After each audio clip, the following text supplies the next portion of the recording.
Browser to tcdprint.ie. Click on the Login button. You will be redirected to the Colletta web interface. Enter your access code and 4 digits PIN number, then click Sign In. After successfully logging in, you will see your username at the top of the page. On the left side of the page, click on Advanced Print. Choose your system, in this case, Windows. Then click Download to begin.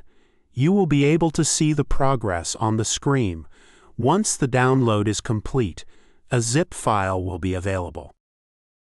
You can find it at the top of your browser or in your Downloads folder.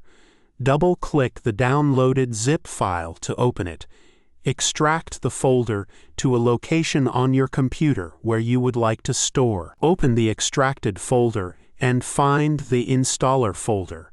Inside, you will see an .x file.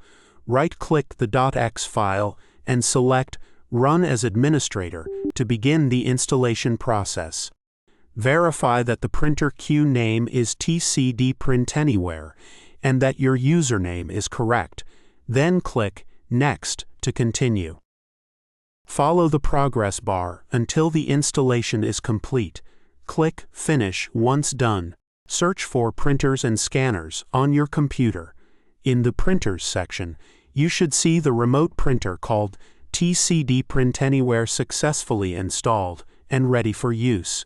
Open the document you want to print. Click the printer icon or press Ctrl+P on your keyboard. Select the remote printer you installed, TCD Print Anywhere, then click Print. After sending the document to the printer, go to your TCD Print account and click on Documents to review your print job. Your document will now ready to be released at the printer.